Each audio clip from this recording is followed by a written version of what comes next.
quelque chose on n'est pas suffisamment préparé. Quand tu vas dans les pays occidentaux, aux États-Unis ou partout ailleurs, bon, la faille elle existe partout, mais quand même ils ont pris le temps nécessaire pour se préparer à cette transformation-là, depuis l'éducation de base, en mettant en place des politiques dans le milieu scolaire déjà, des politiques pour comment faire pour faire face à cette explosion de données, mais également à cette accessibilité de l'Internet. Tu prends un enfant qui est né aux États-Unis, en Chine, etc. La manière dont il utilise le téléphone à un certain âge ne peut pas être comparée à la manière dont mon cousin qui est né à Serebani ou partout ailleurs ni mu koy utiliser, parce que la personne qui est de l'autre côté amul benn mécanisme ak benn dispositif bu ñu mettre en place pour que moom qu'il soit prêt par rapport à cette affaire-là. Ouais. Donc là où ce qu'il faut dire, c'est que dans le milieu de l'éducation, il y a un gros travail à faire. C'est-à-dire qu'il faut préparer nos citoyens, préparer les enfants par rapport à cette nouvelle configuration et cette transformation-là. En mettant en place des politiques de restriction, mais également de limites. Parce que vous faites que l'enfant qui a 10 ans ou 8 ans, nous utilisons le téléphone, il a 40 ans, nous utiliser, il a accès aux mêmes choses, il a accès aux mêmes données. Ça cause problème. Donc, pour nous, dans le domaine de l'éducation, dès le bas âge, il y a ci bas âge maanaam ci teel bi ñu nekkee école primaire am na ay affaires yu ñu war a mettre en place ci wàllu éducation pour préparer enfants yi ak parents yi comment on peut contrôler et comment on peut organiser l'utilisation de ces outils-là. Mais l'autre sujet également, c'est que dans nos États, il est clair que notre nouvel État qui est là aujourd'hui, le nouveau gouvernement qui est là. Voilà, donc État yi nekk Afrique.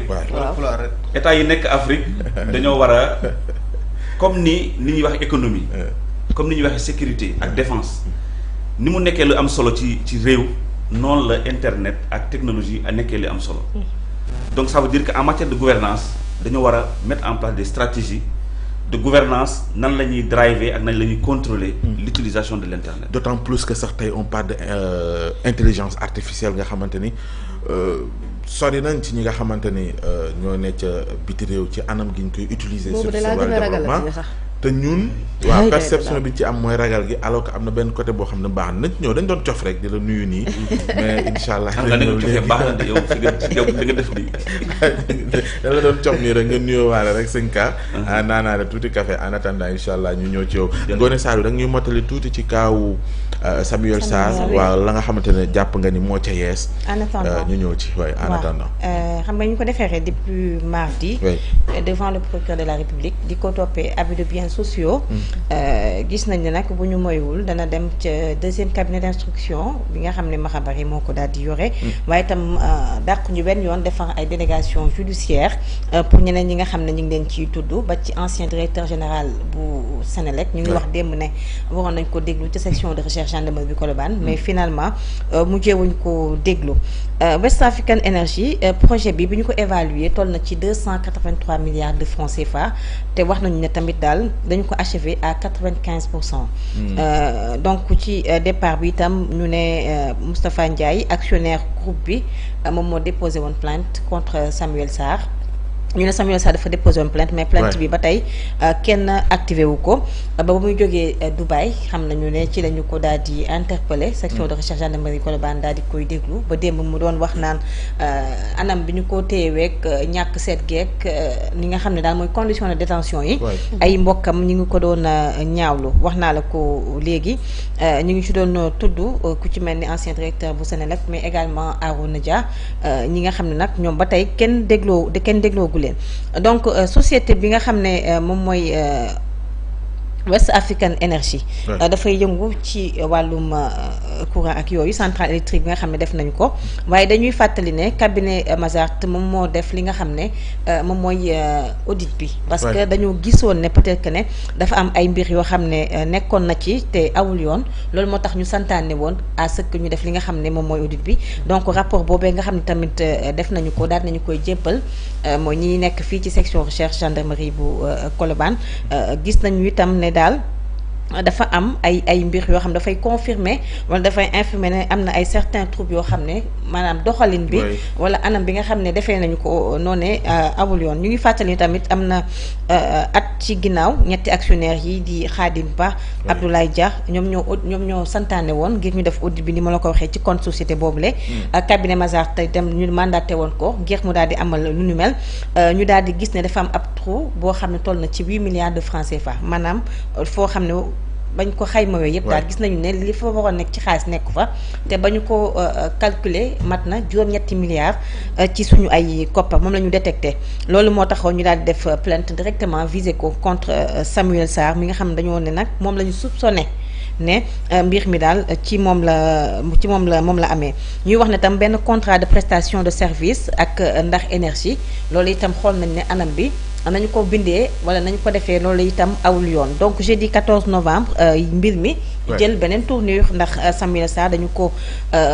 jëli ci aéroport mais nag ci kanamu enquêteurs yi moom tuuma yi nga xam ne teg nañ ko ci kawam yépp daf koo teggi lépp daf koo teggi nee na def ci dara léegi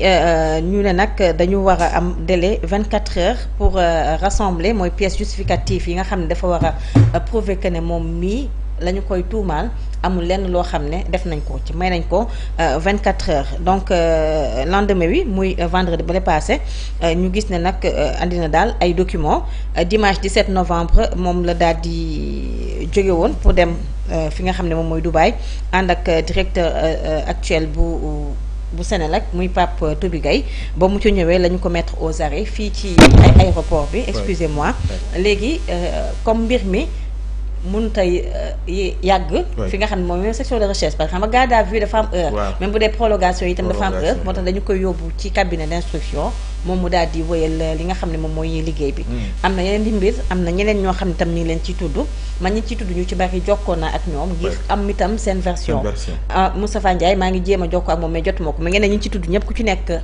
woo naa la téléphone wax la tam li nga xam ne wax naa ko ci ak information yu ma ci amagum ñoom itam promettre na ma dañ ma revenir ak ay documents yu wane exactement lan moo xew man itam maa ngi leen di déglu yaa ngi leen di déglu ba ci ñoom Arouna Dia ñëpp laa woo d'accord c'est parfait toppal ñu ni ma ko sante woon noonu laa ko defee non yow kay ci kàttanu yàlla ak mbaaxam lépp lu ci am te mu wér rek moom waaw lu wér rek man moom loo ci wax rek na wér rek ay këyit non loolu moom c'est clair geew ma geew kenn nag waaw loolu moom réew mi yëpp xam nañ ko waaw fii moom ñun yàqamte wuñu di daw xeexal ma kenn nag lu ñu amee dinañ ko xool segg ko seggantel ko ba xam bu ñu leen koy jox ngeen xam ne lii mooy li wér parce que contrat bi dox suñu diggante yéen confiance la tudd te buñ ko ñàkkee ñàkk lépp ñu bàyyi di bindloo nit ñi itam di geer-geeru jàmm journaliste du geer-geeru jàmm waaw dëgg journaliste moom da ngay des ci li nga war a des am ak Pa Ousmane problème rek problème bi am nga daal dem ne Salma bindal ma baaxul loolu sax bokkul ci courage vendredi la ñuy wax presse yu baax yi vendredi am jégal rek incha allah alors Thione ñu ànd ak yow très rapidement courte pause ma ñëwaat léegi ñu songu pàcc bi ñu jagleel ak ci commenté. monsieur Kano def ba sonn ci yoon bi non ça va